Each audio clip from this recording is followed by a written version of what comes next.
Part 186. The figure shows the diffraction pattern created by a single slit illuminated by monochromatic light. The central region of the pattern is a broad, bright area with narrow, dark fringes on either side. Beyond these is a further succession of bright and dark areas. The bright areas become less and less intense as we move away from the center. The single slit diffraction pattern has many features that we associate with an interference pattern. But how can a single slit produce an interference type pattern? The explanation that follows is based on Huygens wavelet idea. The figure shows the plane wavefront arriving at a single slit of the width A. Each point on the wavefront passing through the slit can be considered to be a source of secondary wavelets. One such source is at A at the top edge of the slit, and a second is at B at the center of the slit. I beg your pardon, please. A distance A over 2 along the wavefront from A. These two sources behave like the sources in two source interferences experiment. The wavelets spreading out from these points overlap and create an interference pattern. In the straight-on direction, there is no path difference between the waves from A and B. Constructive interference occurs in this direction, giving a bright fringe in the center of the pattern. To either side of the central fringe, there are directions where the path differences between the waves from A and B is an odd number of half wavelets. This is the condition for destructive interference, resulting in dark fringes. The condition for constructive interference is that the path difference should be a whole number of wavelengths. Thus, the dark fringes alternated with bright fringes. This argument can be applied to the whole of the slit.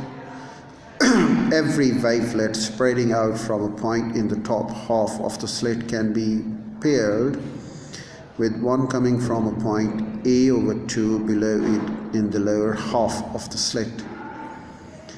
When wavelets from point right across the aperture are added up, we find that there are certain directions in which constructive interference occurs, and other directions in which the interference is destructive.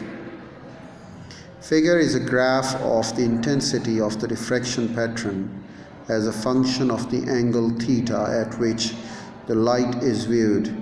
It shows that most of the intensity is the central area, and that this is flanked by dark and bright fringes. We can use the figure to derive an expression for the angle at which the first dark fringe is obtained. Remember that the condition for destructive interference is that the path difference between the two rays should be half a wavelength. The path difference between two rays is shown in the figure is half A sine theta. If this is to be half lambda, we have sine theta is equal to lambda by A.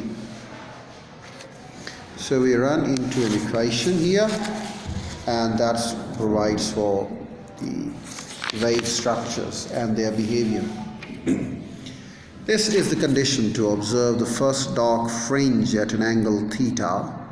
More generally, sine theta is equal to n lambda over A, where n is the whole number called order of the dark fringe being considered, counting outwards from the center.